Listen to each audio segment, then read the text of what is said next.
Good evening. Hi. Are you in Kuala Lumpur or you're still somewhere in the US? No. I'm back in KL. To be specific, I'm in Genting right now. Just only Okay. finished the team building, so I'm All right. right here. That's Okay, okay. Pahang, right? Pahang, yes. Yeah. Wow, but I can Uh, see some really familiar faces. Kenny, yeah, hi. uh, Cikgu Lim. Yeah. If Ayo, you some of don't you know already them, they attended will this know talk you for before, sure. lah. Yeah. Yeah, can't wait to hear your sharing more. Okay. Shall we start now? Sure, Mas sure. Mahathir and also our moderator Ravi. Yeah. Go ahead. Okay. All right. Good evening, fellow Toastmasters, ladies and gentlemen. First of all, my apologies that my video is not working tonight, so you can only hear my hopefully sweet voice. But then now I would like to say that I'm Melody and I'm your Sergeant at Arms today. On behalf of the Kota Kinabalu Toastmasters Club, I would like to extend a warm welcome to all of you to this From Ideas to Powerful Speeches Q&A session with Mas Mahathir this evening. Before we begin, I would like to encourage everyone to turn on your video, excluding me, during the session, because this will be create a very interactive and engaging experience for everyone. And now, to start the session, Mas Mahathir will be sharing a short presentation, and this will be followed by a Q&A session where you can ask your questions directly to Mas Mahathir. And to ask question, simply unmute yourself and speak directly to Mas Mahathir. All right, and please remember to mute your microphone when you are not speaking to minimize background noise. However, if you're shy to ask, you may still type your questions in the chat box. We will do our best to address them at the later part of the Q&A session.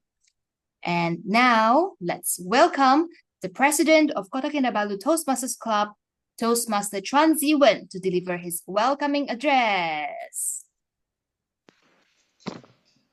Thank you very much, SAA Melody. A very warm welcome to the familiar and soon to be the familiar faces tonight. We received RSVPs from Sabah, KL, Selangor, Malacca, and even from Indonesia. So I'm very thrilled to have you here with us tonight. And especially our speaker, Mas Mahathir. I'd also like to acknowledge the presence of the Area K1 Director, Clarence Ng, together here with us, and also the Charter President of KKTMC, Distinguished Toastmaster Ravindran Subramaniam. Tonight's workshop wouldn't be possible without the initiative from our moderator and Charter President, Distinguished Toastmaster Ravindran, and this happened nearly 3 months ago when he approached me out of the blue proposing to invite Mas Mahathir for a Zoom workshop. And being one of the top rankers in the World Championship of Public Speaking twice, he's not a stranger to us within the Toastmasters community, and even more so when he flew all the way to KK as a trainer for us exactly 2 years ago. Therefore, of course, I would say yes to this opportunity to have him as our speaker tonight. And besides that, I'm sure we have many avid and aspiring speakers with us here tonight. And why else would you join us? If you're a Toastmaster, you know that the speech contests are around the corner. And in fact, I know a few of us here are contestants and can benefit greatly from tonight's Q&A session. And if you're not a Toastmaster, you still come to the right place, because I'm sure you already know the importance of public speaking, how it trains our confidence, influence, and eloquence.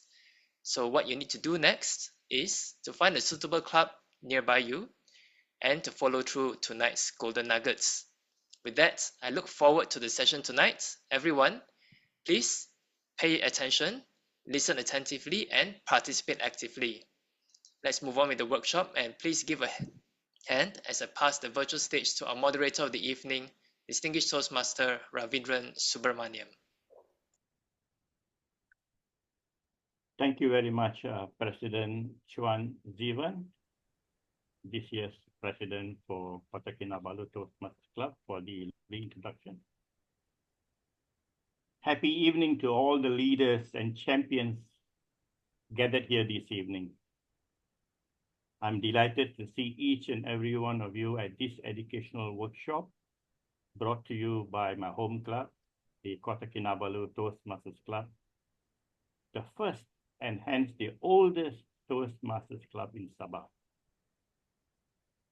I like to begin by asking a question to which you may unmute yourself and shout out if you know the response.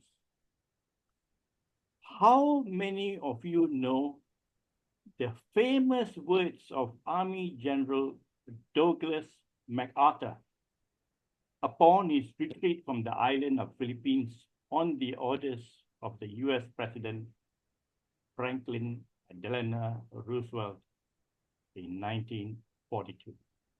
Anybody? I shall return. Thank you. Give him a big round of applause, please. Thank you. Fantastic. Now, noting the Japanese advance, I shall return is a famous line by him after escaping the Philippines to Australia in 1942 and later returning to the Philippines again in 1944. Why do I pick on this? I shall return. Our workshop leader today is no different. True to General Douglas MacArthur's famed words of I shall return, our speaker for tonight has returned to the world stage of public speaking, competing thereat for a total of 3 times to date. And I can't even keep even for once. Isn't that an incredible accomplishment? I shall return. He was placed third in the World Championship of Public Speaking in 2022. So near. Just another 2 notches and world champion. But nonetheless, number 3, it's, oh my God, so sweet. And has been a 3 times world semi-finalist, latest of which was this year in August 2024. This makes him within the top 28 worldwide, it being no mean feat. He is an 11 times district champion. Locally, he is the co-founder of Mic Front Public Speaking Franchise with how many? A whopping 11 outlets opened up within a short span of time and still counting. Outside his profession, he says he's a fun guy in every occasion. And I can attest to this. As announced by the president just now, 2 years ago in 2022, when he was here for this physical workshop, the fun that we have post-workshop and pre-workshop, trust me, he is a Jollibee himself, a fun guy. He did a workshop here in Kota Kinabalu, physically 2022. This time around, he'll be leading a question and answer session, though online. We felt this would be more relevant as we could ask questions from wherever we are on areas in which we have a direct or specific interest, noting that the overall topic for tonight is from ideas, powerful speeches. We all have ideas. I have a dozen, but how do you crystallize it into a real solid speech that go up to the world stage, let alone even the district level? He will present a talk for 20 minutes and then lead or handle a question and answer session moderated by yours truly for 45 minutes. More on this after the talk. So get your questions ready. This talk will be addressed, this question and answer session rather, will be addressed after the talk. I too shall return as a moderator for the Q&A session instead. And that session will be timed, and I shall announce the timing session later because we want to stick to the time. We started at 8:30, we like to end at 10 p.m. So fellow leaders and champions, please unmute your mic, put your hands together, and help me welcome Mas Mahathir, the champ. Thank you very much. Wow, Ravi, what an introduction. Oh my gosh. Ravi really makes us feel so good, and I can attest to that as well. Ravi is a jolly person, and I really had a good time when I was in KK. Now, I'm going to share my screen right now so you can take a look at my screen. 1, 2, 3, bam, there we go. Okay, let me just adjust this. So first of all, thank you so much, KK Toastmasters, for inviting me or having me here today to share how we turn ideas to powerful speeches. Now, today's session, when it comes to forming ideas, we all have ideas, don't we? We all know what we want to talk about. We are passionate about certain topics. We know certain topics that can touch the heart, or maybe we have a topic that really changed us or inspired us. Every one of us has that story. So here's what I'd like you to type down in the chat first. Can you write down and tell me what makes a powerful story? Let's see what you can come up with. Okay, message, cool. Touch the emotion. Wow, I love that word. Emotions, nice. Engaging, relatable. Ethos, pathos, logos. Woohoo! From Aristotle, lovely, lovely. And you're all right. If we can combine everything together, you will have a powerful speech, right? Now, before we even go into a powerful speech, I'm a firm believer that we need to have the right mindset or the right attitude before we can even have the idea for a powerful speech. So let's get into this. The first thing I'd like you to do is I want to do a short survey here. And I'd like each and every one of you to show me a 0 sign. Yeah, just show me a 0 like this. Good. And keep your hands there. So you might want to lean on a table or something, yeah? Just keep your hands there. And if you agree to what I'm showing, I want you to show 1. And if the next statement you agree, show 2. If the next agreement, you show 3. It's as simple as that. All right? So show me a 0 right now. Cool. All right. My first one. Joining speech contests is one way to become a better speaker. If you agree. Oh, nice, nice, nice, nice. Okay, okay. Good. Number 2. There is no losing in contests, only learning. Oh, nice. Thank you so much for your honesty. Last but not least, I have won a speech contest at any level. Wow, nice. Thank you very much. Now, if you look at the numbers that you have right now, some of you are 3, some of you are 2, some of you are 1. But the cool thing is, all of us started from 0, right? This means that just by being here today, we have taken the first step in wanting to improve ourselves. Yeah, so thank you so much for taking the time to be here today. Yeah? So what is this mindset that we need to have, or the attitudes that we need to have in order to create powerful speeches like a champ? So I broke this down into 4 R's. Reason, reach out, refine, and the last one is a combination, replenish, and record. And let's get into this very deeply. Talking about reason, most people when they join speech contests are either for one of these reasons. Number 1, I really want to win a speech contest. Number 2, my club member does not have enough member to compete, so I'm forced to compete. Yeah, so I think this is a very common scenario for everyone. But the thing about joining a Toastmaster speech contest is that there is a reason why we need to compete, right? If your reason is not strong enough, sad to say that it will not be, it won't give you the feel needed to get to where you want to go. So think of it this way. The vehicle is public speaking, the contest, right? But your fire, your desire to wanting to win is like the fuel. If your fuel is not enough, guaranteed you're not going to last in this long game. And this is a very long game. It's 8 months long. Even one of my past world champion coaches have told me this. She said this, Mahathir, when you join a speech contest, it's obsessing 7 months of a 7-minute speech. I think you can agree with me with that, right? You're obsessing over a 7-minute speech in 7 months. So what is your reason? I'd like to know this. Can you type in the chat, what is the main reason why you are joining a speech contest?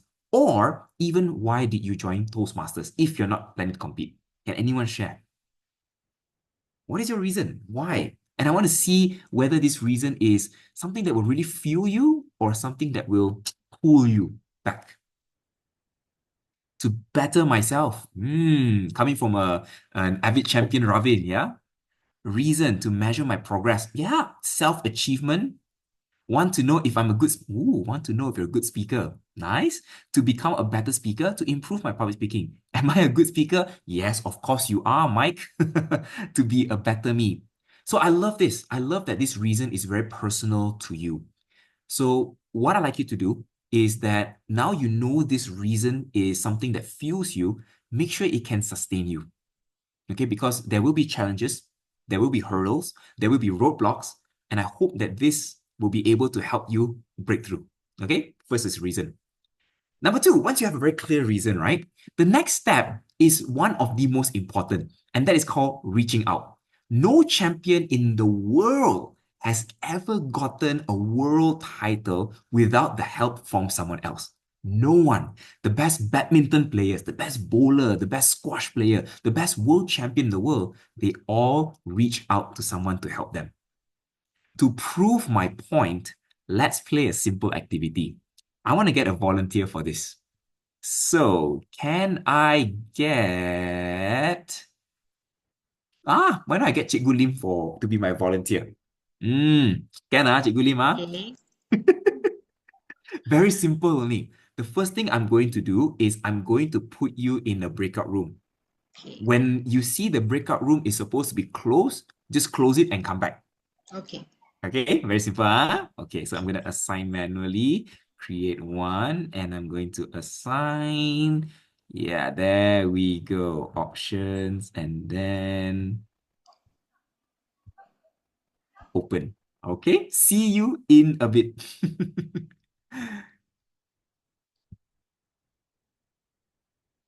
Okay, nice. Now she's out of the picture, right? So here's what I'd like you to do. I'm going to share with you my screen right now again.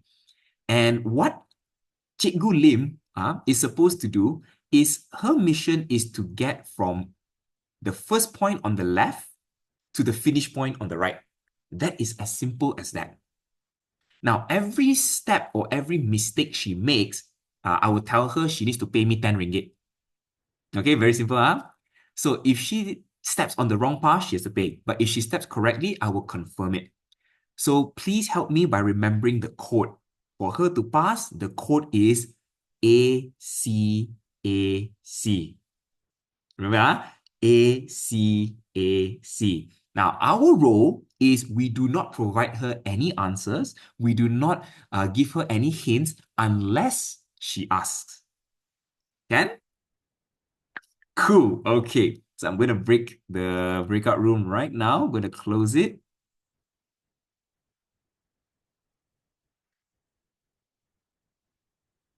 Okay. And now we wait for her to come back.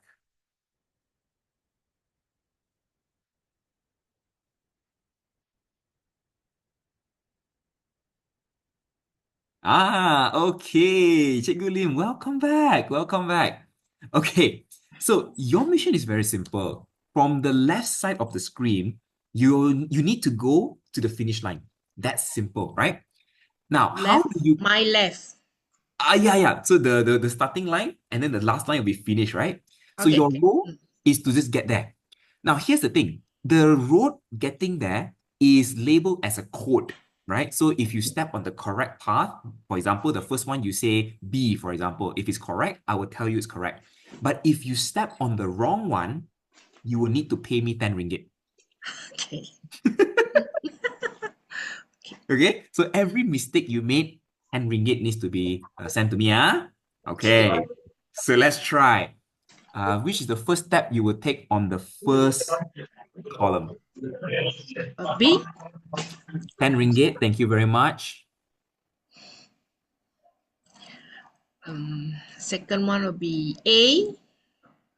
Okay, so your first column is A, We still have to find the first column first, Oh, okay. So instead of B, what will you try next? A. Okay. Now you can move on to the second one. Second one, B. 10 ringgit. Thank you very much. Okay, A. 10 ringgit. Thank you very much. My goodness. C. Okay, yes. So A, C, yeah. So the third one, give me an B, Thank you very much for another 10 ringgit. C, Thank you for another 10 ringgit. A. Yes, A. I can't remember.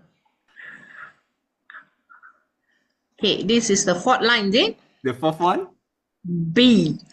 Thank you for another 10 ringgit. Ah, not a good guesser today. A, Thank you for another 10 ringgit. C. Thank you. Yeah, let's give a hand. Well done. Okay, oh my goodness. Okay, so the code was A, C, A, C. A, So we C, can A, C. see, right, that sometimes we know the path, right? We can see the path, we know where it is, what it is, and sometimes we are always someone who wants to take the path on our own. Yeah, and that's where most of us will struggle because there's a limitation to how much we know and a limitation to how much we can go if we do it on our own. Now, Okay. here's the thing, Cikgu Lim, the rest of the audience members have the answer. Yeah, they have the answer. Yeah, so if we reach out to them, any one of them, maybe you ask Ravi or even Clarence, what is the code? They will safely get you there without paying 70 ringgit. Very expensive toll. But don't worry, you don't have to pay anything, yeah? It's just an activity. Okay? So the Thank power you, of thank reaching you. out. Thank you so much, Cikgu Lim. Okay, thank you.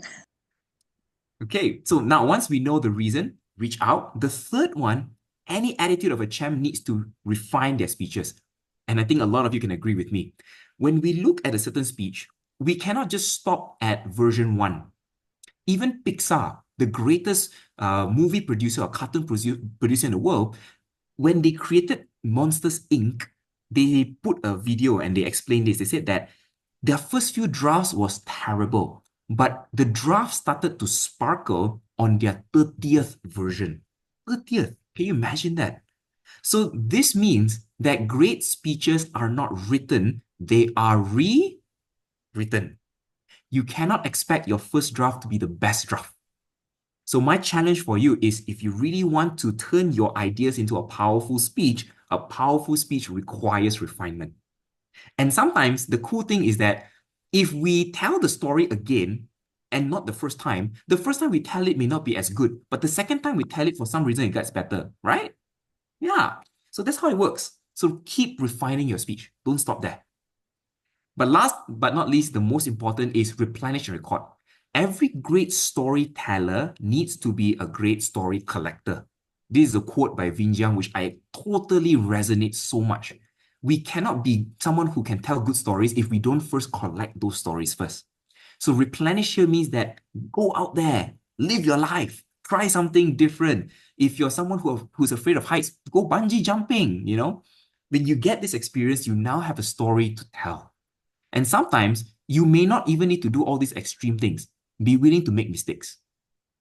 Ryan Avery says this best, the 2013 world champion. He says that every mistake you make now, if you are planning to write a speech, consider it as your speech material. Yeah, consider it as your speech material. So don't look at it as mistakes, consider it as speech materials. And last but not least, record them, write them down, put it in your story bank so that you can always refer to it when you need to craft them. So let's talk about ideas into powerful speeches right now. I think we can all agree that powerful speeches come from real and emotional moments, right? Yeah. The more real it is, the more emotional it is, we can feel it and we will be moved by it. And that's what great speeches are. So here's what we're going to try. Look at this image here. Very interesting, right? A guy holding a rock on his back, looks very frustrated, looks very stressful. So I'm going to get a volunteer right now. Anyone would like to volunteer? This will be a very interesting activity. If you don't volunteer, I will volunteer you. And I love doing that. Okay, so I'm going to choose 3, 2, 1. Nice. Okay, I'm going to choose Clarence. Yeah, Clarence. Congratulations. You won the lottery. So, Clarence, your job is very simple. What's your story based on looking at this image? tell me a story that you've had. Keep it short, maybe 1 to 2 minutes, like a table topics. But from this image, tell me a story in your life. Thank you, Mas. The story reminds me of the struggle of everyday workers, everyday breadwinner, having to dress up and carry heavy burden, trying to live their own life and also provide for people that he loves, you know. Yeah, I think that's the image that I have for the time being. Yeah. Not bad, not bad. Thank you so much. Now, before I let you go, yeah. So a powerful speech, a powerful story. Sometimes we also need to put ourselves in this story, correct? So that way people can be moved, can be inspired, can be motivated based on how you as a storyteller tells the story. So Clarence, same thing. Try telling it with you in the story.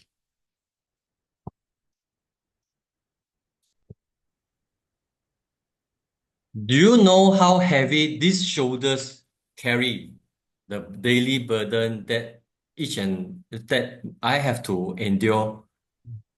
I have to report for duty 9 to 5 every day. I believe that everyone will have the same thing, but each and every one of us may have a different look on their own responsibility to themselves, to their company, even to their loved one or their family.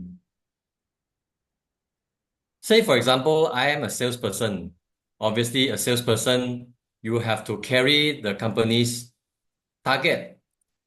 And then that will translate into how far you can go in your own life and provide for people that you love, or that house that you're looking for, or that family trip that you are planning. But is it always as smooth as how other people see? You might be carrying $1 million budget, but then again, how much are you getting in return? And then if you work hard today, in the end, will you be getting what you were expecting to do? What you're expecting to get, whether that whatever that you're getting is really worth the effort that you're putting in. I'm not saying that what you're doing today may not work in the future, but then again, you yourself will have to juggle between your own needs, your own existing needs, your own immediate needs, the family needs that you are required to fulfill, versus something that is really probably stretching your own capability. So my moral of the story, if I may say so, is that you have to juggle between what you can do and not putting yourself, stretching too much, that in the end, not only you're not able to provide for whatever that you want, but you may end up even in the worst position. So back to you, Mas Mahathir. Thank you so much, Clarence. Thank you for being very vulnerable to share that. Love it. Now, this is a really good exercise to also replenish stories. Yeah. Sometimes when we look at certain images, we can reflect back in our own personal life. How does this relate to me? So you're replenishing your story as you go. So one thing that I love to do is sometimes just looking at certain images, looking at certain comics, online, they have some comics about money and life and all these kind of things. And it really triggers me to think about, whoa, I think I am like that. So this is one way that you can replenish your stories. Okay. Now we're going to get one more person to try. Maybe I'm going to get our moderator, Ravi, to try this. Yeah. He's an excellent storyteller. I love hearing his stories. So Ravi, your picture is this. In 1 minute, tell me a story based on what you see here. In your life, your own experience.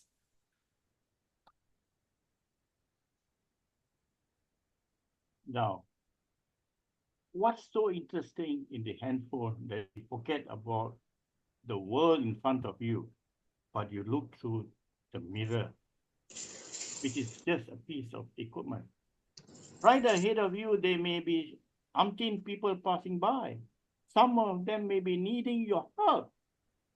A car could have knocked down somebody. A stray dog may be hungry for food. A mother may have lost her kid right in front of you. But you don't look.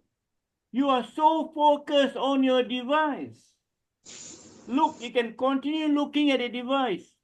It will remain static. The world around you is the one that's moving. So drop it and leave it aside. Get involved in the day-to-day activities. Be a part of life rather than being dead and mundane. Thank you, sir. Thank you, Ravi. Wow, so passionate. Love it.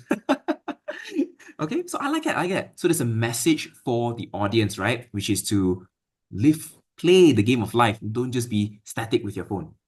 Now, every great story, we always put ourselves in it. We put our thoughts in it. Thoughts meaning to say, what are we thinking? What are we feeling? Our dialogues, our conversation. This is what makes stories so exciting. Okay, so that is how powerful speeches are formed, because they are real and they are emotional. So if you ever get stuck to think, where can I find stories? Where can I get ideas to turn them into powerful speeches? Look at some images around you. Look at the world around you. Live life, experience life. You will be able to find something that will really touch you, and that message could touch others. So let's recap everything before we go for a Q&A. What are the 4 R's when it comes to having the right attitude of a champion so that we can form powerful speeches? R number 1 is reason. Nice. R number 2, reach out. Number 3, Refine. Fine. fine. Very good. Number 4, Plenish. Plenish and record. Record. Yeah. Woo! You guys are really A students, man. Thank you so much for that. All right, so I hope that this session will give you some insights about how do you turn ideas into powerful speeches. Don't look at just the idea, look at the attitude of what it takes to find those ideas. That is the most important. With that, I hand it over to the control master, moderator Ravin. Thank you so much. Thank you very much, Champ Mas Mahathir, for a very engaging presentation, which honestly kept us enthralled because you got us participating at every step of your story. I liked it that you began by saying that the fact that you turned up today is already a start, because we all have to start somewhere. We can't just keep on postponing. It doesn't matter where we start, but start somewhere. When you mentioned about the 4 R's, I thought one of the R's is going to be Ravin, but you just stopped at reason, reach out, refine, and replenish. So very wonderful way of putting it down, and give us good examples how to make it as engaging as possible to bring the audience in to your story. So thank you very much for that presentation. We have now come to the Q&A portion. I already have some who have submitted the Qs online, just a few of them, but I think the priority should go to those who are present here physically. So what I would suggest is fill the questions by raising your virtual hand. Raise your virtual hand and raise your question verbally direct to the speaker. Those of you who do not want to raise it up verbally, yeah, it's okay. You can put the chat group. We'll try to pick it up. But I advocate, if possible, raise it up verbally. Just put your virtual hand up. And for this session, let's have it timed, so we end on time. Anyone can play the role of timer. I leave it to the president to sort it out.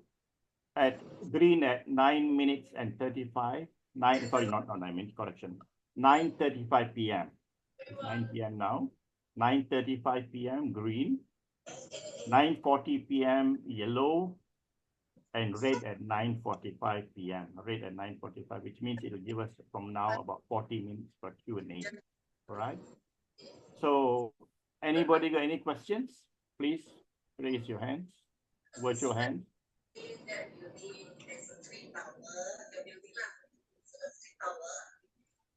Okay, correction. Ralph, you just say my voice is a bit faint. I hope it's stronger now. All right. Pending those who are putting up their hands and raising questions, let me fill some of the questions which we received on the internet. This from our President Chuan Zivan, Kota Kinabalu Toastmasters Club. Sir, I bring it up on your behalf. How will I be more authentic and let my emotions show when delivering speeches? I like this question. Why? Last Monday, I delivered a speech at Hans Toastmasters Club in Jakarta. And my evaluator, Debbie Lestrani, from one of the clubs in Indonesia, she's the president, she said, I lack the emotion. So this is the area in which I think it will suit me to Zivan. Thanks for asking this. So once again, how do you become more authentic and let your emotions show when delivering speeches? Fantastic question. Thank you so much, Ravi. So for the benefit of everyone, the question is, how can we be more authentic so that we speak with more emotions, right? There are many, many, many ways to do this. Number one, whatever you're writing, do you actually have a connection with it? I think this is really, really important because as we are writing our speeches, sometimes we may be writing for the eyes, right? And it's not writing for the ears. Very different, right? When you're reading a paragraph, an essay, it doesn't really connect with the human ears. So be careful with how you're writing it. Yeah? Write for the ears, not for the eyes. That's number one. Number two, when you're writing and you've already written for the ears, the question now is, the story that you are telling right now, is there any emotional truth to it? This is really important, yeah? Now, past world champions have told me this many times. They said that when it comes to crafting a speech, you do not need to tell the 100% truth, right? The only truth, the law is you must be 100% real. You don't have to. But that doesn't mean that you can lie about your speech. Okay, there's a difference here, yeah? So what they're trying to say is this. You don't have to have the right logical sequencing of the speech, but the emotional connection and the emotional truth must still be there. Which means that you still felt that way in certain moments in that speech that you're telling. But if you tell things like, I went to prison, but you've never been to prison before, then people are going to feel that, yeah, this guy doesn't sound like he's went to prison before. Yeah. So tell your speech may not be 100% truth, but the emotional truth must be real. Okay. So number one, write for the ears. Number two, tell emotional truth stories. Okay. Number three is really important as well. Number three is authenticity can be trained. Yeah, it can be trained. It doesn't mean that we are stuck with a certain expression all the time. It just means that are we showing the right expression when we need to? That's all. If my line of my speech says that I'm really excited with this bonus, do I show it in the right way? Do I show the excitement? So most of the time, we go into the mode of reporting a story rather than reliving a story. So when we keep reporting stories, we're just sharing a report, a data, a statistics fact, people don't feel it, right? Same thing. Why do it in a story? So in your story, you should relive the experience, relive the moments, your emotions. Okay? So right for the ears. Number two is tell the emotional truth. And number three, relive the experience, don't report it. Yeah, I hope that answers the question. Can I just Go ask ahead. Mas something? Go ahead, sir. Mas, Yeah. Madam here. Hi. I always have this to say whenever I tell someone, and that's what I do follow. And that is when I write a script, that script is my story. So if it's my story, I act it out. So when I act it out, I know my emotional story will become a story with an act. All actors, they actually read their script. Right? The script says you have to be sad. So you be sad in that area with an emotional face and the voice variety. And I feel that everyone who writes a script is their script. So if it's their script, they know where to do the right acting. And that's how I most of the time I do it, but I still haven't reached there yet. I haven't got the award-winning prize. But thank you so much, Manon, for sharing that. And yes, I echo with you. Every storyteller knows what part they needs to play, right? Certain parts needs to be excited, sad, and whatnot. The challenge is this. Uh, raw stories are usually more authentic as compared to stories that are told many, many, many, many times. Usually the case. Yeah, usually the case. When the first time I told my stories without really turning into a contest speech, I can tell it with a lot of emotions. It's almost like I'm telling a friend, man, these things happen. Oh my gosh, you know. But when I put it into a speech and I do it like 100 times, that emotion tends to be lost, right? And this is where it becomes trained. We can train authenticity to make it better. So what got me inspired to say that this is possible is comedians.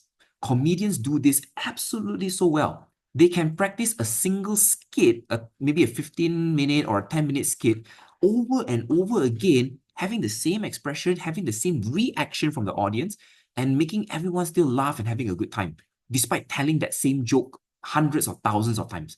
So that's what it means by it can still be trained. And my mentor tell me this all the time: train to the point of spontaneity. Yeah, which means that we keep practicing, we keep speaking until we become spontaneous. The emotions feel so real and raw again. Yeah, I hope that answers the question, Manon. Thank you, Mas Mahathir, for addressing Ralph's question. Now we move on to Kenny. Oh, Kenny. Kenny from Afin Toastmasters Club. Okay, hi, hi Mahathir. You've won district contests so many times. So my question is, how do you find the inspiration to keep writing speeches that are impactful? And the reason why I'm asking is this is because I think most of us can relate that we have many, many experiences in life, but not all these experiences have a really like emotional journey or with an impactful message that we can actually share with the audience. Most of our lives are actually quite mundane, just going through the routine every day. Yeah, so how do you keep on finding the inspiration to write speeches that can reach to district and go to world championship so many times? Thank you. What a great story, great question. There was a quote that I read before. I'm not so sure who the author is or how the flow went, but it went something like this. I think it was Steven Spielberg. He said that a great story or a great movie is where you tell a good story without the boring bits. Yeah. So that means, right, we have to tell moments that are exciting, they are high, they are low, they're left and right, and makes us feel in a certain way. So I get it. Our day-to-day life is mundane, is boring. There's nothing exciting about waking up, brushing teeth, going to work, coming up, nothing, right? But that being said, what we notice around us, we tend to ignore. This is where the replenishing story comes into play. Yeah. I make it a point sometimes in my life where I try to observe things around me. Sometimes people cut in my lane. Sometimes people who needs help, a stranger begging. I find these kind of moments in my life. And the reason why is because these are real moments that happen. And when the moments are real, people can resonate because they all probably experienced the same thing before. So take, for example, this year's speech about hitting the brakes. Everyone probably has a partner. Everyone drives a car, and everyone has probably felt frustrated once in a while, right?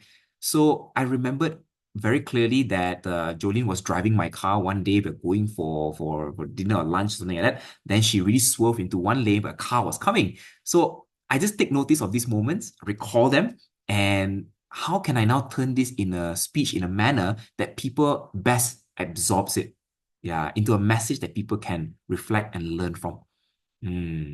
So yeah, it's about noticing the little things in life. So maybe every day when you go to work now, maybe you type looking left, looking right. Maybe there's something that you can use or something that you can reflect on. Yeah, I hope that answers your question. Yes. So hitting the brakes was a true story. Yes. Okay. Okay, thank you. Thank you very much on the expanding on hitting the brakes. Now, talking about hitting the brakes, just to go a little bit longer, Brian, just give me a minute before I come to you. Thank you, Brian. The topic was good. I did see you when you were presenting it at the division level. Fantastic. Why do you think, in your opinion, it did not make the grade for the finals? Yeah.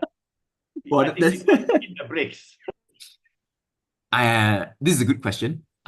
Maybe a little bit touchy because it's just based on my observation. Whatever stays here stays here. My observation is that my speech may be very relevant for gentlemen, but not very relevant for ladies. That's my feeling. The reason being is because in my speech, I lashed out at Jolene. Yeah, I lashed out at Jolene, and my mom was also yelling back at my dad. But my dad hit the brakes. He calmed my mom down. I also learned the mistake and I started hitting the brakes. So maybe just my observation that ladies felt like, hey, you're putting us in a negative light. Yeah. So that's just my observation lah. That's an excellent point, actually, because there's so many things to consider as your speech escalates from one level to another. At the club level, it's perfectly fine because you're speaking amongst friends, right? Yes. We'll just laugh it off. Even at the area in division level, not so bad. But once it gets out of district level, it's a different cup of, Oh, yes. yeah, whatever. And then all these things come in, but it's a valid point. I take the point. It's valid, something to think about. So when we go at that level, we have to be very careful that the speech is socially acceptable. Yeah. Yes, you yeah. said it right. Socially Yeah. acceptable. Correct. Yeah. Not that it's not acceptable. Yeah. It depends on the context of the audience. Yeah? Yes. Yeah, that's where. So we have to be very, very careful about that. So it's much more than just crafting a speech, getting it engaging, humorous, whether it's palatable. Even Louisa's speech. You remember Louisa's speech? Yes. There was some murmuring about the speech. Am I right? Yes. There's some murmurs, He didn't get out of the bandwagon, didn't get out of the ring, but there were some murmurs and all these things. But anyway, whatever. So thanks for the good point there. So much for us to be careful. Brian, sorry, sir, I held you. Go ahead, sir. All right. Thank you so much, Robin, for the time. Hi, Mas. Hopefully you still Hi, remember. Brian. Good to see you again. Yeah, good to see you as well. Yeah, so Mas, here is a little question from me. Because I will have the opportunity to be delivering a keynote speech in one of the bank in Malaysia. So just in your own opinion, I just would like to get your opinion. How would you be preparing for a keynote speech, especially for a 20 to 30 minutes long speech? For the person that will be delivering a speech for the bank, what kind of preparation would you have for yourself before you even deliver a keynote speech? This is my question. Thank you so much. Nice. Love it. One of the thing that I really love to do is giving keynotes. I love giving keynotes. It's so much fun when you give keynotes, Okay, so what do I do when I prepare for my keynote? The first thing I need to know is whether the audience is more formal centric or informal centric. Yeah, if they are more formal, then the style and demeanor that I'm delivering is going to be more in a professional tone. But it's informal, I'll throw in a lot of humor, a lot of jokes, a lot of stories, a lot of activities. Yeah, so it really depends on what my audience wants. Now, luckily for me, majority of my audience likes the more informal approach. Yeah, they like more fun, they like more activities, they like to do stuff. And this is where I see a lot of keynotes. They focus on spending the next 20, 30, or even 45 minutes, making it a one-way conversation, a one-way street, which I don't think is working in today's world. Why? Because in 45 minutes, if we were to sit down to listen to a presentation, we get bored. Within the first 5-10 minutes, we're just bored, restless, and we start fidgeting, we start playing our phones. So we want to make sure that this keynote is something that's memorable. So what I would normally do is if I have to share a certain concept, a certain theory, a certain practice or whatnot, I would try my best to make an application session immediately. The what, the why, and immediately do the how. So get them to do the how. Yeah, that's one method. The second method is, of course, sharing stories that are very relevant to their industry. Yeah. So one thing about corporate is that if we use their lingo, if we use their terminology, they love it. They will anggap you, right? They will think that you are, wow, this must be a really good trainer who does his research, does all this thing very well. So yeah, use their lingos if you can. Yeah. And last but not least, I think what is really important also is how you introduce yourself as the speaker. Why I say this is because when we want to get to know the speaker, right, this is where you you're having an opportunity to introduce yourself. And when you introduce yourself in a formal, professional way, people will already have a first impression that you're formal, professional, uptight, this kind of person. They have that. So my introduction, I will always try my best to find a funny way to tell something about myself. Yeah, so for those who sit in my workshops before, you will know that I always say that, yeah, I look like a kopi susu, right? You know, very Chinese and Malay and whatnot. I start making jokes about myself. So I break the ice, they feel good, they laugh, they have a good time, then everything else seems to be good as well. Yeah. So I hope that answers your question, Brian. All right. Thank you so much, Mas. Because I do heard some advice from some people saying is that delivering a long speech, at times you might need to prepare like 3 to 4 different sets of like a story. So in your opinion, does it actually applicable for a keynote speech, or it varies depending on the situation? Varies depending on situation. Yeah, very, very depending. You don't need to have so many stories, but there was a keynote that I really liked. It was in Singapore, and the speaker was Darren Tay, world champion. Yeah, I really love his keynote. He's so amazing guy. So as I was sitting in watching his keynote, I noticed that every concept that he brought up, there wasn't many, maybe about 2 to 3 concepts, but he really go deep on those stories.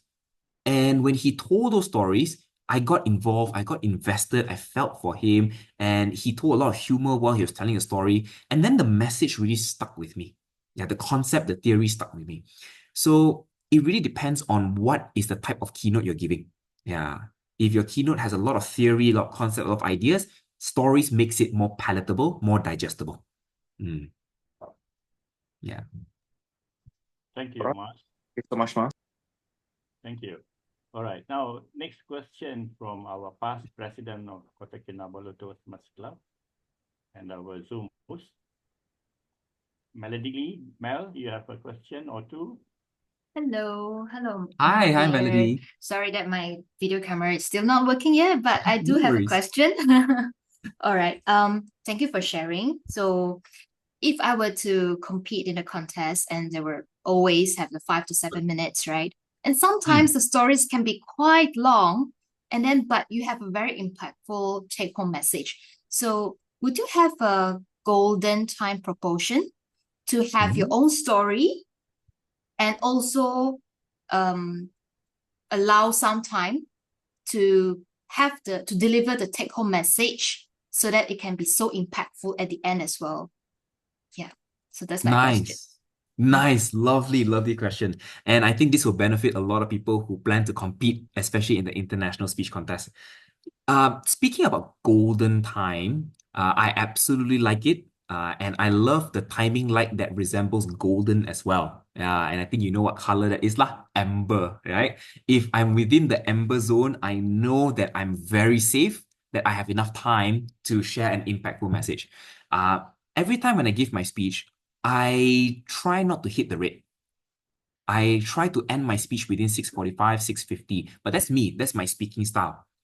But this also depends on how you speak as a person. How I speak as a person is usually, like this lah. Sometimes fast, sometimes slow, and maybe about 100 words to 120 words per minute, that kind of style. So in my speeches, I notice that I like to take it slow. So my speech will always have a word count of somewhere between 650 to 670 max, no more than that. Yeah, because I know I'm a slow speaker.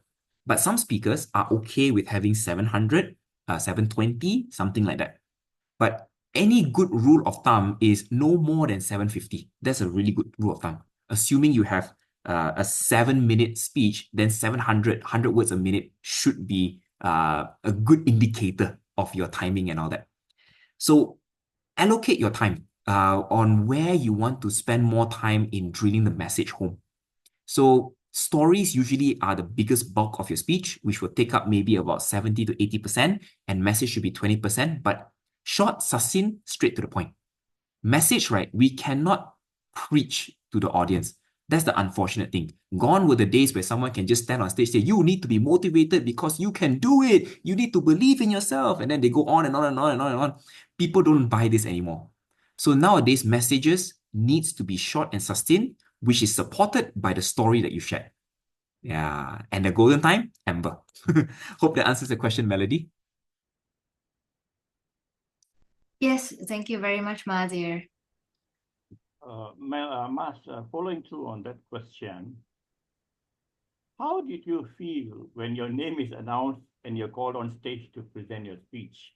Do you get the collywobbles just like many of us do? You are in a panic mode, or you were cool as a cucumber? Honestly, how did you feel? You've been there 3 times.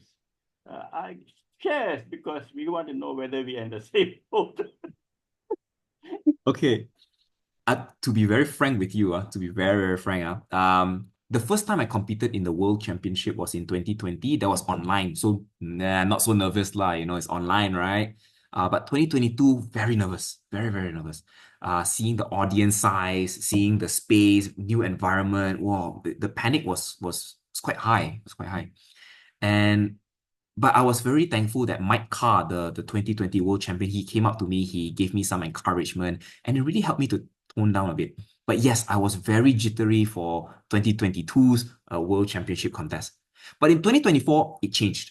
2024, was I nervous? Yes, but I wasn't as nervous as I was anymore.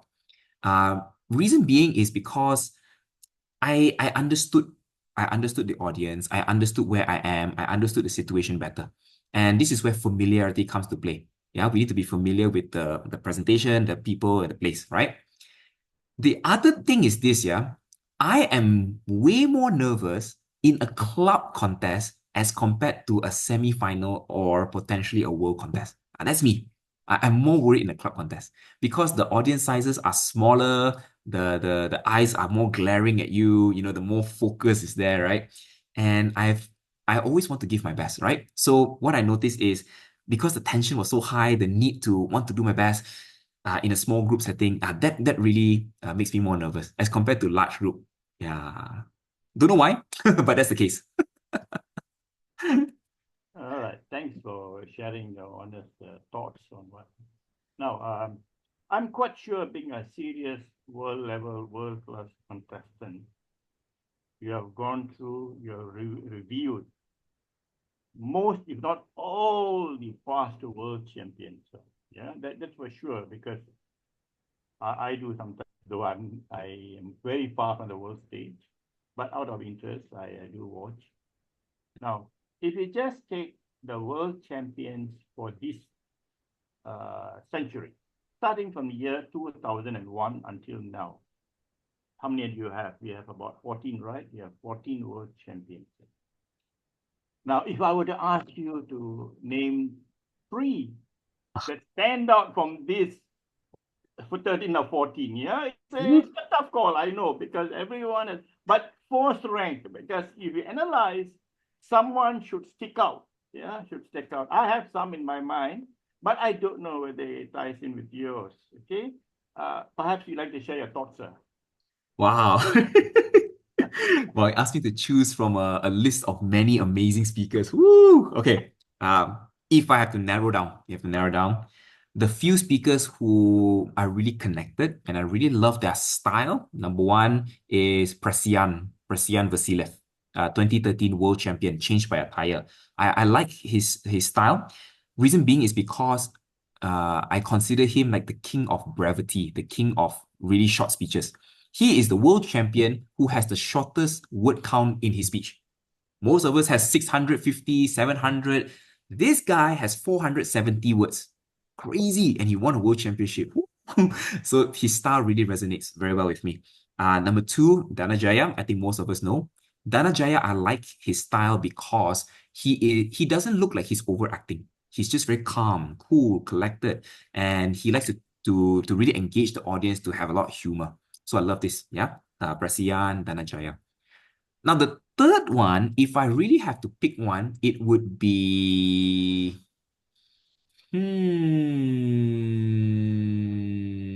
Mike Carr.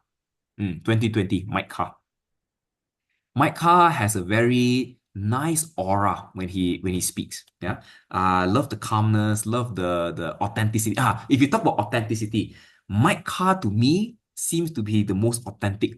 Yeah. So if you watch his video, you can see his facial expression, his feeling. Yeah, very powerful stuff. If I have to add a fourth, Verity Price. Yeah, I know it's a tough call, but I had in my list. I know it's difficult. It's very difficult because we are fourth ranking. The guy who came up with the cigarette smoking, Muhammad Katani, yeah, yeah. Muhammad Katani. I know I would put him and Dhananjaya as. I mean, it's a very tough call because the Yes. powers are so close to each other, So I was just trying to see how you look at things. It's very difficult, I know. 2014, when the Dhananjaya participated, it was in Kuala Lumpur. I was there. Maybe my good friend Dominic also could have been there physically. I don't know. Dom, were you there, Dom? I don't know. Were you there in well? Or you could have been traveling. Yeah. So a lot of us. No, sorry. Kota Kinabalu Toastmasters Club.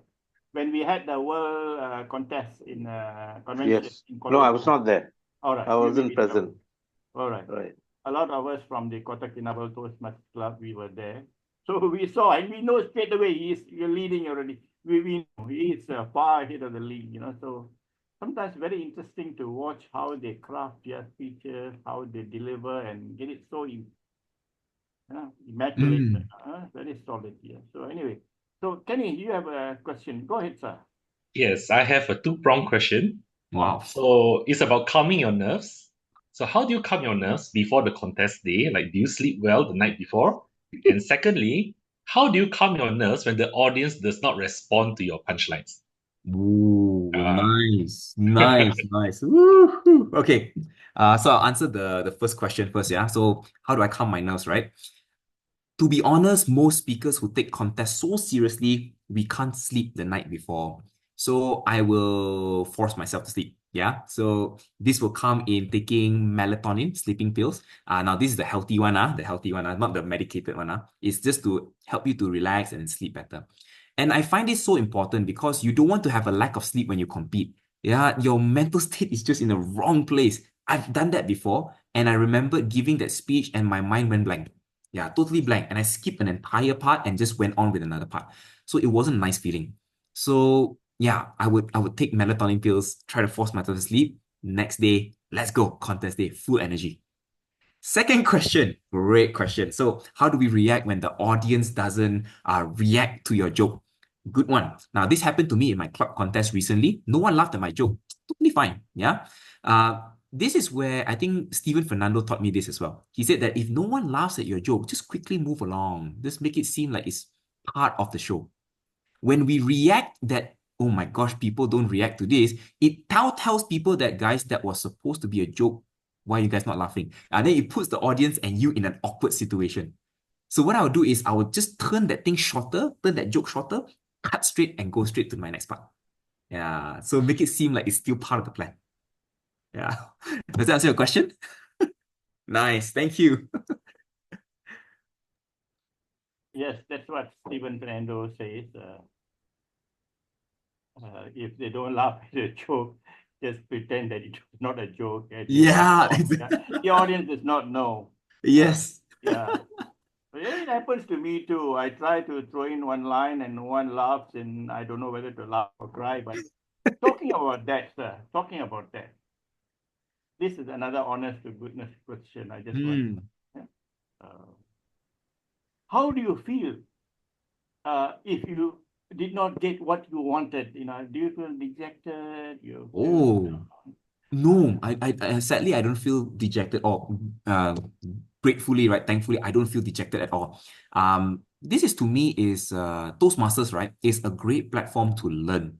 Yeah, it's a great platform to learn. So if people are not laughing at my jokes, so I will find an opportunity next time to see like, interesting. If they're not laughing here, then why? Here's one thing that I realized as well.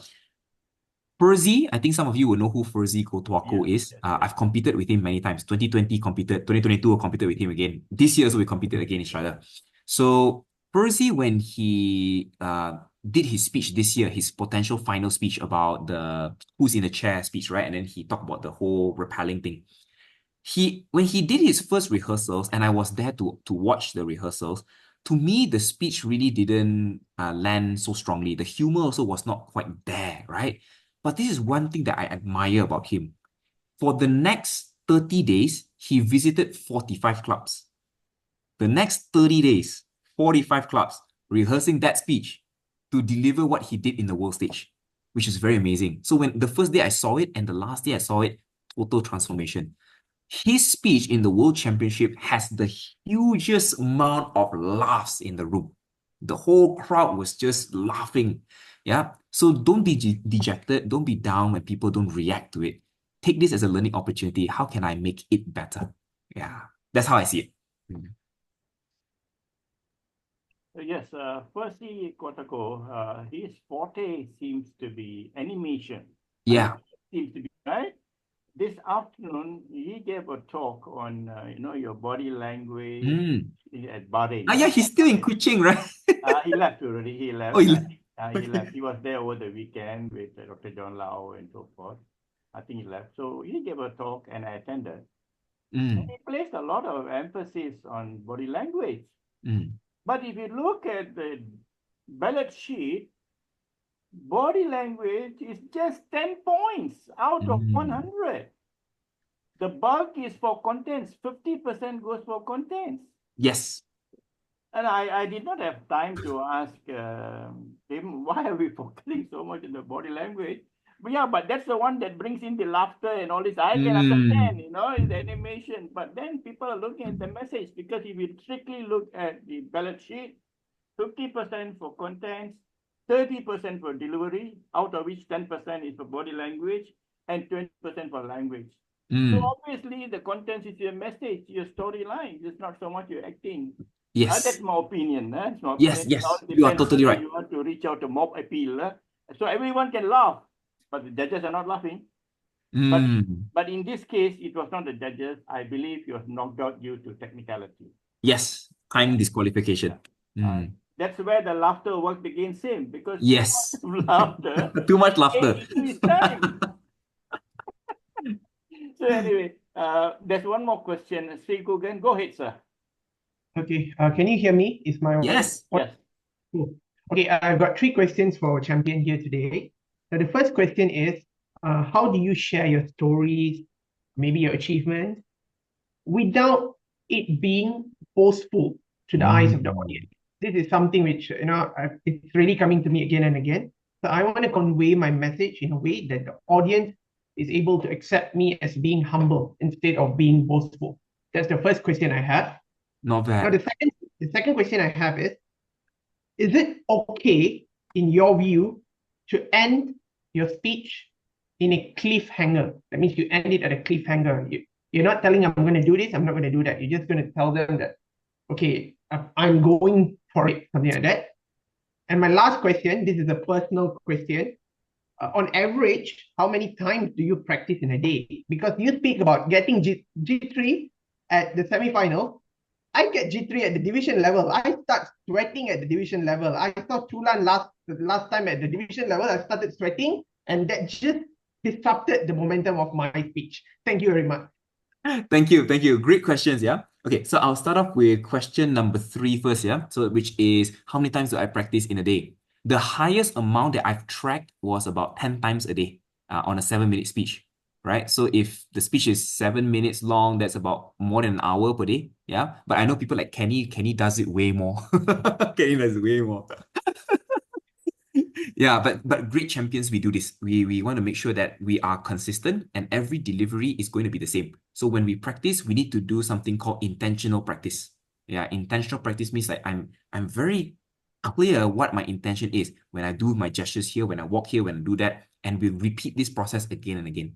Yeah, so the highest that I did was 10 a day. Yeah. The next question, number 2, which was, what was the question again? Sorry. Is it okay to end your speech at a cliffhanger? Okay. No, unfortunately not. Yeah, the reason being is because it works for drama because there's a season 2 or part 2, but a speech, we don't have a part 2. So people will be left thinking like, so what am I supposed to do, right? What is this supposed to mean for me? If we leave it up to their interpretation, which some speakers do, right? This or that, I leave it to you. I don't like that as well, because you're not giving them something direct. Yeah, so in the judging ballot, I will mark you down now because I'm not so sure what am I supposed to do. Yeah. So number two, cliffhangers. Let's stay away from that unless it's a movie. Okay, now let's go to question number one, which was? How do you share your stories, speak about your achievements without sounding boastful? Cool. Can I do a short session with you here? Okay, Kugan, tell me a part of your speech or whatever moment that supposedly you're supposed to tell something good about yourself. Something good about myself. Maybe I'm saying that I'm a very determined person. I saw two dogs in the drain and I took the dogs home, as if my house is for the dogs and now the dogs are doing fine, something like that. And then the year before that, I spoke about, how I cut off the toxic people from my life and just keep the positive ones working as a team, something like that. Okay. Nice, good stuff, really good stuff. I like the part where you said that you went to save the dogs, right? Good stuff, yeah. Now again, some people may think it like, oh, this speaker talk about himself, go and save the dogs, that kind of feeling, right? Totally resonate with you. Okay, here's where some choice of words matter. Usually what I would do to really put this thing down so that people don't see it too much, I will use words like, I was so honored, I was so grateful, I was humbled by this, yeah? For example, I would say something in your story would be, while I was walking down the street, I saw something that really caught my attention. Two dogs in the drain, stuck, not knowing what to do. And then I thought to myself, this is an opportunity for me to do something right. And I was honored and humbled to be given this opportunity. I rushed there, helped the dogs up, and brought it home. So words like that will now put you in a less boastful manner. Honored, humble, grateful. Yeah. So don't tell us that I did this, but I am grateful to be able to do this. Yeah. Hope that answers the question. Yeah, answers. Thank you very much. Thank you, Gugan, for the question and Mas for answering. Now, probably the final question, as I already see the golden light. This is from a student, a college student, Shalin Ikebandi. Ikebandi. I hope I pronounced the name correctly. If not, apologies. The question is on the chat. When presenting, how can I avoid stuttering, especially when my mind suddenly goes blank? I repeat the question. When presenting, how can I avoid stuttering, especially when my mind suddenly goes blank? It's a good question. Thank you, Shalini, for sharing this question. I think, first of all, we need to understand the root cause of why mind blanks happen. When we understand this, only then we'll be able to find the best solution to tackle this. Most people, mind blanks happen because we lack practice. We may take things too lightly or we practice not enough, so mind blank happens, right? So the root solution for this is practice more, right? The second reason why people go mind blank is because of the expectations of themselves. Yeah, they feel that I need to do well, I need to do this. They put so much pressure, then your brain just gets fried and it shuts down. So for this, we need to find a way to make you feel a little bit more calm, more at ease, more present, more focused. So we do a lot of grounding activities, feeling your fingers, taking deep breaths, having a moment to just feel what's around you. Yeah, that's the thing we do. Now, when it comes to stuttering, stuttering is a technique or is a thing that we need to do a lot of practice to get over. Because stuttering is a behavioral thing, which means that as we grew up, it's part of our system. It's a behavior that we do or stuff like that. It becomes a natural thing for us. So we need to set our mindset in a way, number one, slow down our rate of speech so that we pronounce every word clearly, articulate it well, all right? And number two, we need to also make sure that when it's happening, number one, embrace it, let it happen. But number two, the next time it happens again, let's try to mitigate it. Yeah. The good thing now is you have awareness about it.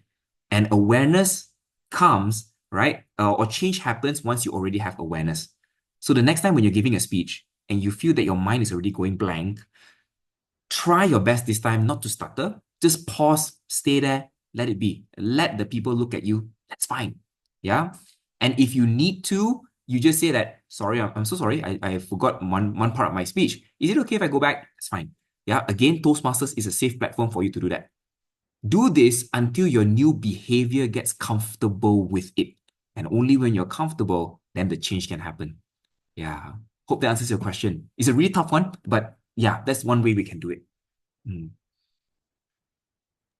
Thank you very much for addressing that question. Sir, I do remember at some other talk, you did mention that you memorize your content word for word.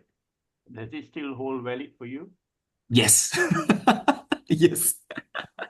Reason being is because when you craft an international speech, or rather, let's put international speech one side. If you have a speech where you need to duplicate it, yeah, you need to duplicate the speech means you have to do it again, again, again, again, again, and to a different set of audiences and to different stakeholders, and you want the same impact every time you give it, you have to memorize your speech. No choice. No choice. So whether it's international speech or a corporate presentation, you have to do it many, many times. But aside from just memorizing, I will also internalize it, which means that I will remember how A will go to Z, all right? So that in case I miss out a line or miss out a word in my speech, I still know the direction to go to Z. Yeah, that is the level of internalizing and memorizing. General presentation, a simple internalizing will do. Just know how the flow will go. But speeches with duplication, please memorize it. Yeah. Thanks for answering that question, because when I heard you saying that, I tried to memorize my speeches. I'll confess, I never got it right. It went in all directions. It was a completely new speech. But I still have to work on it. It's not easy, because when you have so many people looking at you, your thought waves just disperse. Suddenly, you look at somebody, you thought he's going to smile at you, but he's frowning. Then you think, your mind goes, hey, why is he frowning? Did I say something wrong? And then you lost your line, Yeah. If you're lucky, you come back. If you're not lucky, it's a new story for another speech contest. But anyway, as I said, so thank you very much, sir, for addressing so many wonderful things. Your talk, you talked about the 4 R's.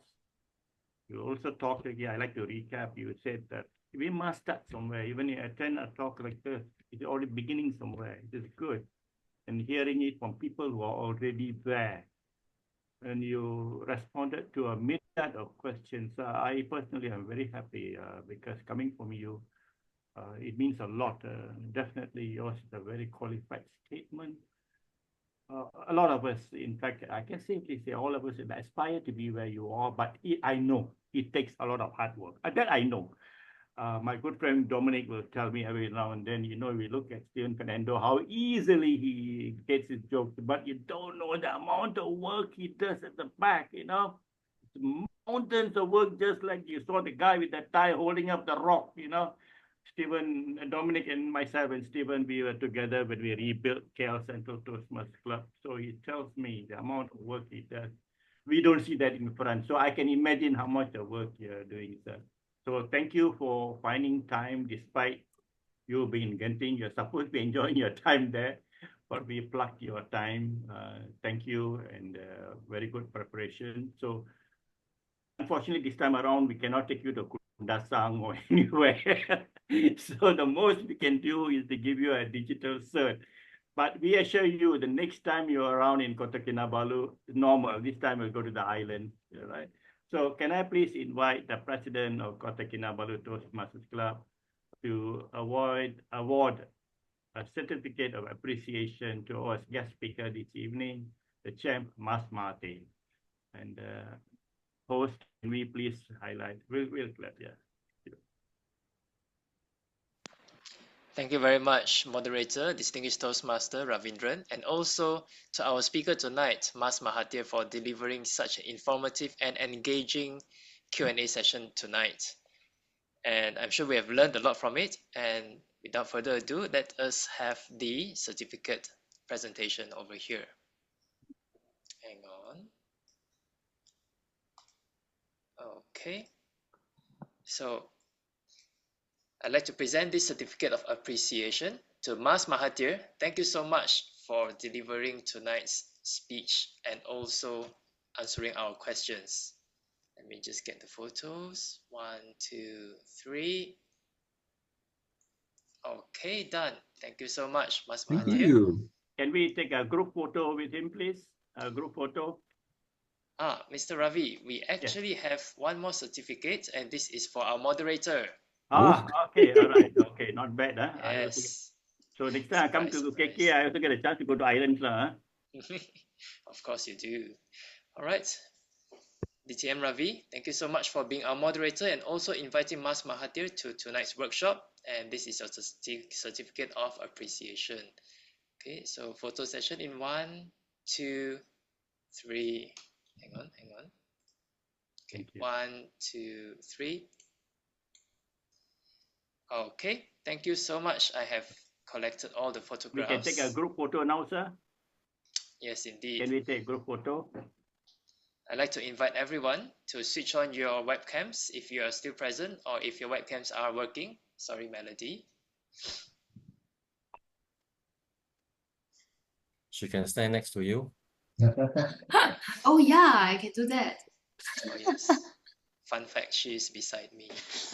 If all of you can switch on your video, it'll be good. I know Mel can't. Charlene, thanks for the question. Join one of the Toastmasters Club, Charlene. We guarantee you will improve in no time. I'm sure she will. All right, I'm going to snap the photo in 1, 2, 3. Okay, another one. 1, 2, 3. Hang on, Melody is fading out. Okay, 1, 2, 3. All right, got it. Thank you so much. Thank you very much. But don't switch off your video. Please leave your video on and unmute yourself. Please switch on your video and unmute yourself. Now, I like all of you to join me in thanking our champ and speaker, Mas Mahathir, by singing that favorite song. I don't know what it means. Just go after me. 1, 2, 3. Apa tu? Who can lead on this song, please? Someone can lead. Charlene, you can lead on this song. Melody. Well, I can play it. Yeah. Who can lead on this song, please? I just follow. Come. Anyone? All right. I can 1, start. 2, 3. Apa tu?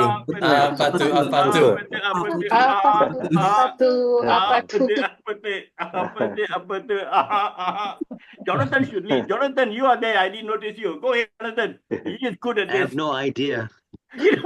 Apa tu? What's going on? You are the first one to take photograph in front of Maybank. After you follow story vendors. Anyway, guys, thank you very much. So with this, I hand back to our president and to wind down. President. Thank you very much, distinguished Toastmaster. Thank you. All right. So this will be the closing remarks. And wasn't that an enlightening session, everybody? So we got to hear and gain from Mas Mahathir's expertise tonight. And what matters now is to put it to practice. We learned the 4 R's, okay? Reason, reach out, refine, replenish, and record. And also, now it is time for us to implement all these. Also, thank you very much once again to distinguished Toastmaster Ravindran. Tonight wouldn't be possible without your effort as well. It is time to wrap up tonight's session. To everyone else here, please follow our social media platforms for more updates and upcoming workshops like this. Our VPPR Melody is also working very hard, keeping all these updated with latest content and updates. And I'm sure tonight has been very productive to everyone, especially those who have asked questions and learned from them. Let us put these golden nuggets to practice, and good night to everyone. Thank you and see you again. Thank you, sir. Good night, everyone. Thanks so much. Good night. Thank you, Mas. Thank you, KKTMC. Thank you, everybody. Good everyone. Okay, good night. Good night, sir. Thank you for coming, sir. Good night. See you.